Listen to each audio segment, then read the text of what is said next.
We are not in any way changing the situation. But what does it matter? You see, Marxists have come out of the religious thinking of man. That's a reactionary element. The whole thing has come out of the religious thinking of man. So slowly. If it were not for French Revolution, all those the Louis the 16th, and I don't know what would happen, the number today, Louis the 48th or something, would still be there ruling us today.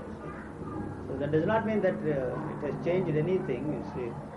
It has changed the whole thing. Now, you see, and afterwards 9 rich families in France and 9 rich families in England controlled not only the resources of France and England, but the resources of the whole empires. And now what are they doing? 9 rich nations are controlling the resources of the whole world. It is the same story, whether it is 9 individuals or 9 kings or 9 families, rich families, or 9 nations, industrial nations, controlling the resources of the world. It is just the same. What is the difference? Do the communists have their own system? But now the time has come for us to realize that we cannot play this poker game for long. The stakes are very, very high. Any false step, any false move on the part of anybody is going to drag us into a nuclear holocaust. So it is the religious thinking of man that has resulted and placed us in this situation. And what will emancipate us from that thinking? I don't think, you see, there is anything that man can do to reverse it. That's my doom song. You see, if you have any hope that we are going to have some earthly paradise because we have dozens of God-men walking on the face of this earth, you can only live in hope and die in hope. If in the meantime we don't blow up and blast with hope. See, the day that man felt this self-awareness, self-consciousness, they sowed the seeds for the total destruction of man. See, not only man, if man goes, nothing is lost on this planet, but he will take everything with him. Because he has invented the instruments, total destruction. So it started, your Sanat Kumara, Sanat Sujata, those the original rishis of India who experienced those blissful states. My God, they created the present mess. That is the origin of this mess. You know. So is there anything that we can do to reverse it? Not a chance. There isn't anything that you can do to reverse the whole thing. But there is one thing that we can do, and that is to realize that not love, not compassion, not brotherhood, not kindness, not love thy neighbor as thyself, nor hate thy neighbor. It is not those the slogans. We have been subjected to the tyranny of all those slogans, starting with love thy neighbor as thyself. But terror will keep us together for some time. If through some mistake we press the button, we go gracefully. So we will not even have a chance to grow mushrooms on this planet, cultivate mushrooms. We will all go gracefully. What else can we do? So even intelligence cannot avert a disaster. What intelligence? Where is that intelligence? You tell me, which we are so proud of. So anything that is born out of this divided consciousness in man is pushing the whole thing progressively in the direction of disaster. See, everything, not now, you see, the atom bomb is the result of that Sanat Kumar, Sanat Jujada's experience of bliss, beatitude, love, immensity. See, so slowly it has resulted in this. The man who said, love thy neighbor as thyself, is responsible for, was responsible, past tense. Is responsible of massacre, bloodshed, assassination, and tens and thousands of women, children were massacred in the name of love thy neighbor as thyself. In the name of hate thy neighbor, they are still killing people. So, what is the answer you have? Compassion you can talk of. Buddhism, resulted in horrible massacre of people in Japan. That is history, not my personal opinion. Islam, you don't even have to talk about.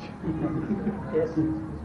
Why do you say that the origin of this is Sanat Kumara's experience of all that? That created, you see, the divisive consciousness in man, and created also the demand for blissful state of experience. That's all. So out of that, you see, the whole thing has resulted. Was it his attempt to verbalize the whole thing? No, not even to verbalize, you see, the very experience is, you see, you know, to recognize that that is a blissful state. You see, there is a division there, you see, so that is not his. That is not even his experience, because he has recognized that a particular experience as a blissful experience means the knowledge of that experience is part of his being. You may say that you have experienced this for the first time. It is not for the first time. Some chappie has experienced this before, and that is part of your being. So you recognize this and say this is something extraordinary. So the love and hate are the kissing cousins. And what sense would you say any inquiry into that is meaningless? Because I would like to ask you the same question. Why did that happen at all? No, that is not the point, you see. What is it that you are trying to do now? The origins we are not interested. That's why they disposed of the whole thing by saying that's the original sin. That's the original sin. Why and how it started is not our concern. No, I am here. In the I am the result of that. All right, I am the result of it. I am not able to extricate myself from that. Do I have freedom? Do I have a chance to throw the whole thing out of my system? You are not going to do it through any volition of yours, through any effort of yours. So anything you do, any movement that is there, in any direction, on any level, is strengthening and fortifying that very thing. So what is the chance you have, except to hope that somehow through some miracle or through the help of some newly descended man from heaven, God knows where, that is going to help you. Not, he is adding the same thing to that, you see. So that is why everything has resulted in the same thing. Then how does this divisive consciousness comes to? You are asking the very question how. You see, you know the question is very simple. The only way the knowledge can maintain itself is through this demand to know. The question how implies that it is interested in finding out how this thing has, you want to know. See, that's the way it maintains its continuity. If you have no way of knowing it, you see, then that movement comes to a stop. Is not there. I don't want to use the words comes to a stop. You see, it's not there. So that is the reason why it always throws up this question how. That means what? The answer adds to that momentum. Knowing. It's all interested in knowing. I want to know. So that's the reason we ask the question. So any question gives a continuity to the... The questions you are asking have already the answers. It's the question and answer ritual is a silly thing, because you are asking questions for which you already have answers. The answers are the totality of the knowledge that is passed on to us from generation to generation. This is all that I am saying. Why it is asking the questions is to maintain the continuity of that. That's the trick that it has. So any answer you get from anybody is not the answer, because the question is already there. This is all that I am emphasizing. So there is no questioner who is asking the question. The totality of the answers that are passed on to us is the one that is formulating this question. Like you see a mathematics teacher who is formulating a problem, mathematical problem, and gives it to you to solve it, but he has formulated from the answer he already has. He knows the answer. So I always did that, you see. I discovered this trick of our mathematics teachers. First looked at the answer and then worked it out backwards. So that is, you see, it is not interested in any answer. The answer to that question should put an end to the question. So if it puts an end to the question, it is putting an end to the answers that you already have. It blows up the whole thing.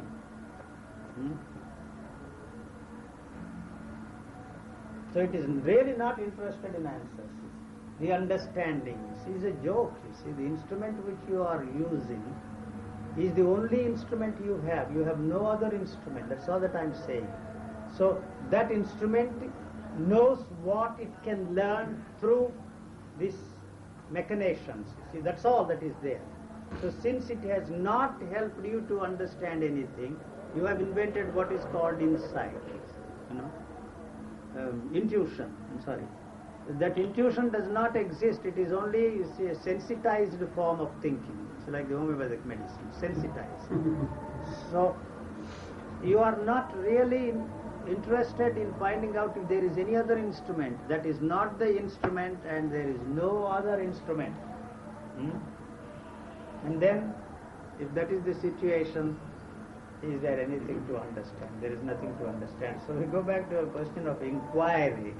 The inquiry posits that there is some. Is it possible to inquire without, you see, any idea of finding out or understanding? What for do we want to inquire? I don't know. That is the trick of the one who is indulging in this inquiry. So this inquiry gives you certain insights, and every insight is strengthening and fortifying the process of inquiry. So when is that going to end? Like, using one thorn in our religious scriptures, you have that simile, using a thorn to remove the other thorn, you get stuck with two thorns. That's all. The hope is there. Somehow you are going to remove the other. The inquiry can definitely, if one goes very carefully, slowly, sanely, intelligently, logically, rationally. All right. Can it show me the limits of can it not show me the limits of thought? What? The very nature of inquiry is absurd. That's all that I'm saying. The demand for inquiry is to maintain the continuity of the one who does not exist, you see, who you think exists, the inquirer. So this is the only way. The time, as I said, the time has invented this timeless and pursues what it calls timeless, and in this process it is gathering a lot of experiences of what it calls timeless. So if there is no such thing as the timeless, the time cannot stay there. It is related to that always. The thoughtless state, the timeless state, the beyond, I don't know.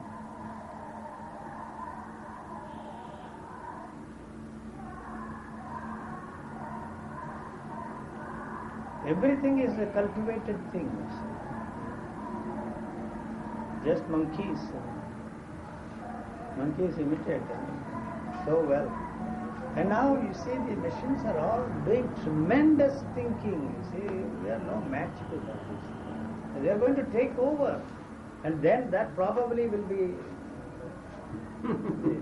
very helpful to us. You see, a computer cannot go to war. Unless it is programmed. Unless it is programmed by man. You see, it never asks the question, how am I functioning? It is just functioning. So in exactly the same way, you are wanting to know how you are functioning to me has no meaning. You have no other way of understanding, observing, finding out how you are functioning except through the help of the knowledge that is given to us by the physiologists. So either you use that or you use the religious man's stuff that is also handed down to us for generations. May I ask clarification? When you say that enlightenment is non-existent, do you mean that enlightenment is non-existent in the way thought has conceived of it? Or is it non-existent in the sense of physical reality, in the sense of a phenomenon, just as physicists believe that atoms exist. Yes. But when you really inquire deeper and deeper, you find they don't exist. They don't exist. Or the fields of energy. Yes. Now, would you say that now we commonly we believe that matter exists? Consider the statement matter exists. That is thought. Like thought has created So, it. so thought is matter. Thought itself is matter. Thought creates, thought is matter. You see, I will tell you. You see, this is my favorite example. There is a contact here. Yes. This is what you call sense of touch. The sense of touch does not tell you anything. So only when the thought interferes and creates a space here between these two, then you see it creates matter here and says that this is hard, not soft. You know?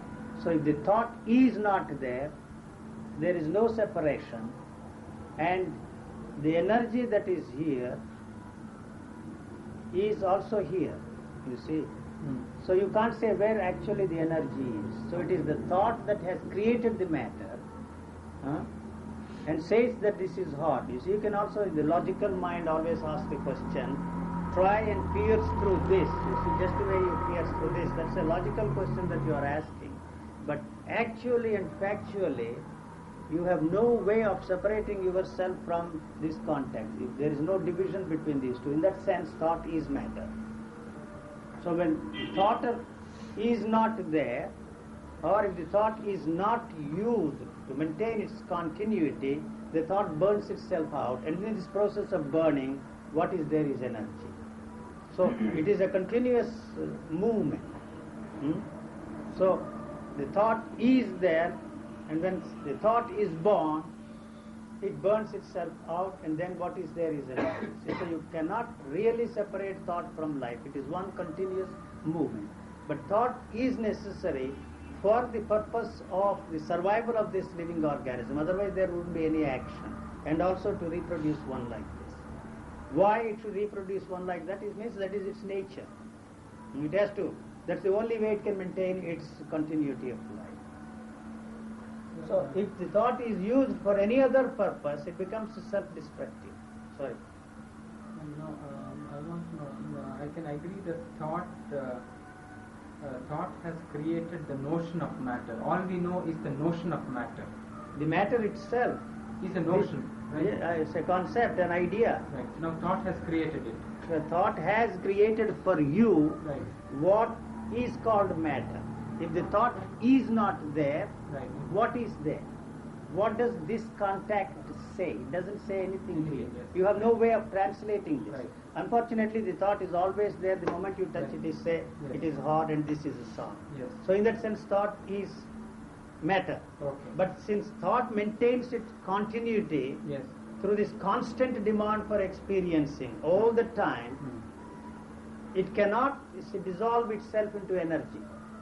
It is born out of energy, and since it cannot maintain its continuity, something has to happen to that matter, so it burns itself out. And then again, you see its energy there.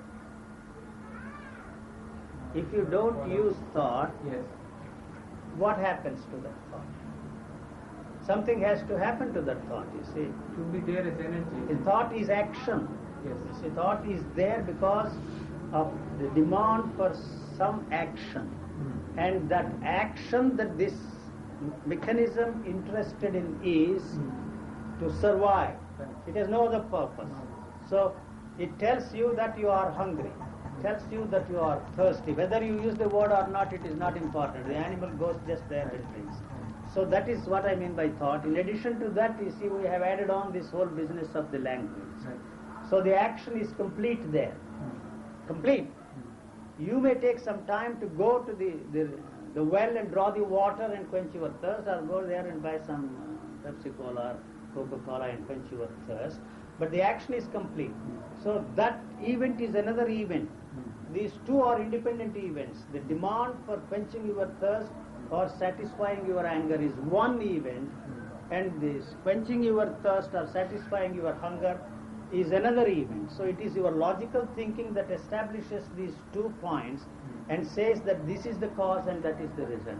But if that thinking is not there, these are two independent. So the moment the thought is born, the action is complete. And that action is only for the survival of this living organism. But we have expanded that into, you see, a very complex and complicated structure of thinking. So to believe in God or to believe in something is also an extension of the survival of the living organism. So, and then you see, belonging to a nation also is an extension of the survival mechanisms. We are constantly using this movement of thought to maintain, see, the continuity of that, you see, and also through that continuity we are able to maintain, you see, the survival of this living organism. So all that is an extension of the same. So that makes it difficult for this short-lived thought to burn itself out. The only way it can maintain its continuity is through this constant demand for experiencing the same thing over and over and over again. So we are using that knowledge to experience this and call this a microphone, and call this, you see, my body, call this something and something else. I am happy, I am unhappy, I am greedy, I am angry, I am jealous, I am this, I am that. You see, either you have to say this to yourself or say that that is a wall, that's a picture, that's a bulb, that's a lamp, that's classical music, Carnatic music. So it is maintaining its continuity. So that's the reason why, you see, there is a division between, you see, the energy or life or whatever you want to call it, and the continuity of thought. Yes. My point is that you said that when thought is non-existent, then there is no matter. All right, you see, so if the thought is not there, Right. all the other questions we are asking become irrelevant and immaterial. So you see, you are only asking these questions to establish logically a certain premise. No, sir. So if the thought is not there, Yes. so any questions relevant to that thought Yes. become immaterial and irrelevant. The question itself is absent, it is burning itself out, you see. The thought there in that situation is the question. So since it has no answer, any answer you get it is not the answer at all, because the question is still carrying on. So if there is no answer to that question, the question burns itself out. So it is already part of that energy. So that energy which we are talking about is something which has no divisive element in that movement and cannot be experienced at all. So you can't say that this energy will be useful to, to change the world or do something. To me, has no meaning at all. See, you are only an expression of that energy. So that it cannot be used. You will never become an instrument of that energy, which you and I cannot experience, and be a channel for humanitarian reasons or for reasons of compassion to save mankind from the evils to which it is created. Why are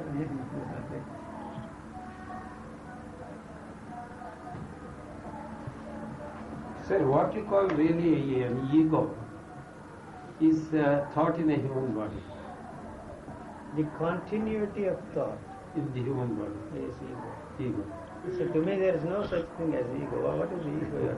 You see, wanting to be free from ego is the movement of ego. That's the most egoistic thing that you can ever indulge in. That which gives continuity to the ego. To the non-existing thing. Ego. First you create an ego, and then you want to be free from that ego for whatever reason, and that's the most egoistic thing that you can indulge in. That's all. So since there is no self, to talk of self-knowledge, self-knowing from moment to moment, all that is called a dash. It's a ritual. Why you are laughing? You are laughing too. Because I see the I see the glee on your face.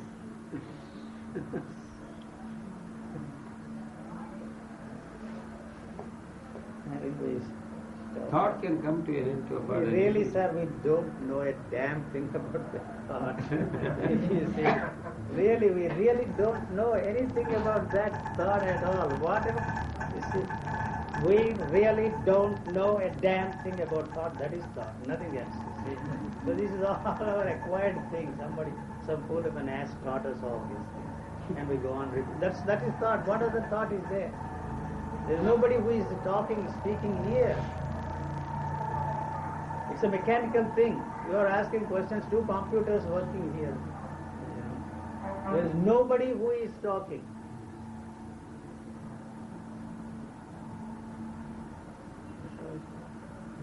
I can go on. I can go on. Thank you. Yeah, right. Just one last question. Now, when thought doesn't operate at all, one does not perceive matter at all, so long as thought doesn't operate. Now, another way of seeing this is to really take a statement like matter exists and conduct an inquiry into it, which is what the scientists are doing. And they too arrive at something which is similar to what you say. They say that if you really want to know what matter is, this is the picture of matter we can give you. If you take an atom, now when we look at a wall, we think it's something solid. But it turns out that it's made up of a lot of atoms, and it turns out that the atoms are not solid, and the amount of matter inside the atom is an infinitesimal part. And when you inquire into this infinitesimal part, you find that further the matter part of it is again infinitesimal. So what appears to be solid and concrete to our senses and to thought, when you really go into it, you find that it's like something below the wisp. All right, but that is true, but the scientist never questions Yes. the demand for all this. Right. You know? Yes. So you mentioned the wall. Yes. Is it possible for you to experience the three-dimensional space in which you and I are? Huh? Is it possible? It's not possible for you to experience the three-dimensional. The wall is there, so there is a point here. The thought first arises here and says that that is a wall. You see, first, this is the first thing it happens. Then you measure that, you see, and then you give the solidity to the wall. Right. So here it is the same. You see, that is what I am asking all the time. You see, we have to stop this. I have to put it that way, to stop this. You see, is it possible for you, for the thought to take its birth here? Now, you know, it's very interesting. They say that in their experiments, the very physical look, let alone your ideations and mentations, is influencing what you are looking at. So it is not possible for you to be purely objective in your scientific research. The physical looking. The other day they said something. You see, the pilots, you know, who are flying these bombers, even before the thought takes its birth and suggests that they should press the button, the eyelids are looking at that, you see, the button which they have to press. And this, you see, the sensors are now detecting, you see, and before, you see, even his finger reaches the point, see, they can blow this plane up. See, the thought tells you, see, press that button. You see, you are now right on the target there, press this button. So, you see, the eye has to look at that, you see, you understand. So, it's although it is an automatic thing, the eye is focused on that point, and the other plane is already, you see, detecting, you see, the movement of the eye, and then you see blowing up this one, before you have the time to detect it.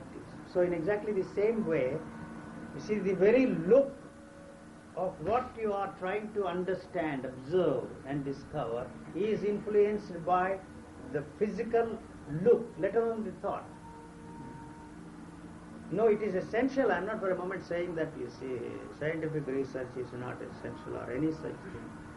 But it is all subjective. There is no such thing as objective research at all. That is the latest in physics. The observer modifies the object by his observation. The scientist is interested in discovering something. That's all. You see, but what he is really interested in is, you see, to free himself from the stranglehold of the scientific knowledge he has. You see, he is trying to achieve a breakthrough. But what we are enamored of is the technology which has resulted, you see, from the epoch-making discoveries of the scientists. But a real scientist is not that the others are, not this chap who is teaching physics there in the Wayside School. He thinks that he is a great scientist, physicist. But you see, they are trying to achieve a breakthrough, and the obstacle that is there is the stranglehold of this knowledge he has. See, that was the problem of Einstein, you see. So the Newtonian physics, you see, was a stranglehold, you see. That does not mean that the Newtonian physics is not valid within the framework of the Newtonian physics, but it was necessary for that fellow to free himself from, you see, the stranglehold of the Newtonian physics to achieve that breakthrough. And that, you see, has again become the part of this whole knowledge, and somebody else is trying to achieve a breakthrough. This goes on and on and on. I don't know if thank you. Nice meeting. There is a Besant lecture this year, earlier, it was delivered by Indira Gandhi. Indira Gandhi, the Prime Minister of India. Prime Minister, she was invited. I was not there, but I have the copy of her address. It's very interesting. No, I don't read anything. Yeah. I mean, Yeah, literally. you can just. No.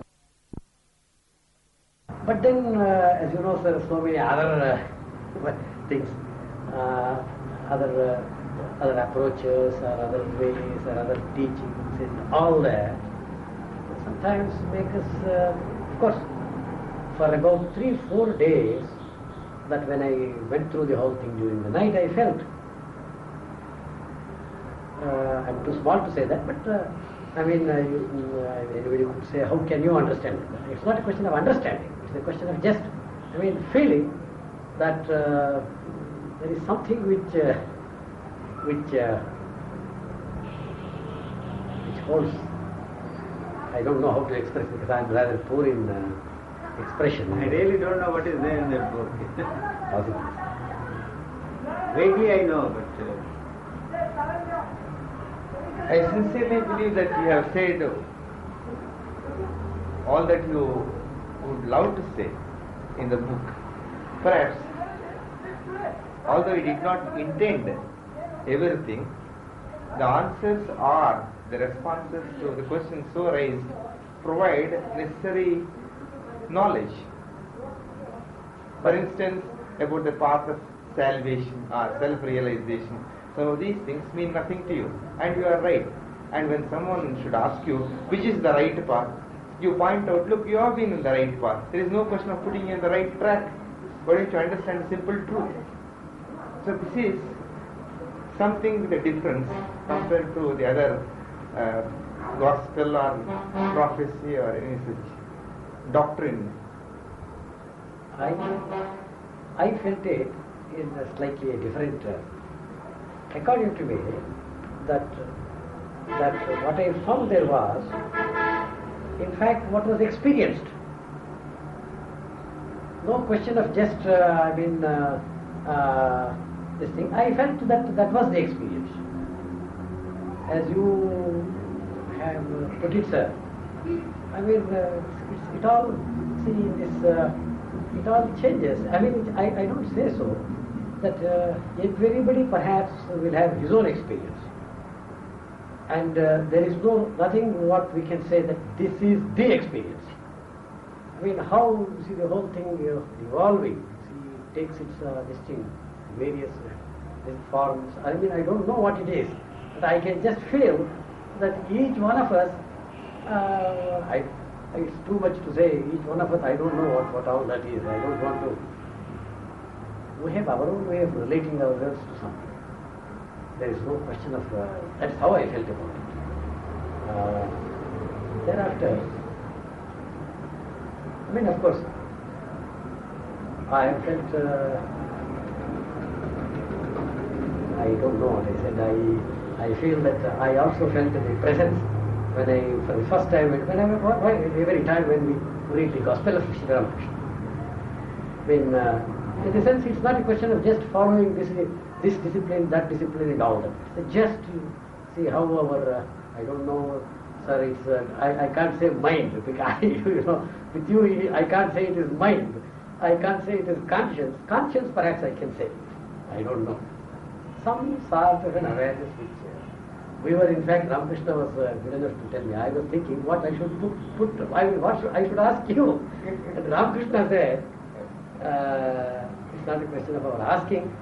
We are just going to, I mean, sit and listen. So, I don't know. Of course, it would be a dull moment if we sit silently, and sometimes silence communicates a lot more than the spoken word. That's also the truth which you should not forget.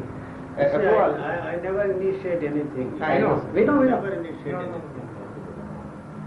What impressed me most in this book, or about the spoken word, that's how I look at it, because you don't intend anything to be printed, published and publicized. Far from that. Just the way these people have recorded these things. And the editor has taken great means to put the matter coherently, and it's eminently readable. None can question the veracity of the answers so elicited during the course of the conversation. Excellent. The work is beautifully produced. Well, the outstanding, or the one thing that impressed me most was the natural state, the rhythm which is contained within us, and we have lost it somehow because of our reflexes conditioned by cultural contexts. We are caught within the wheel, you see, caught up within the wheel, and we don't know how to get out of it.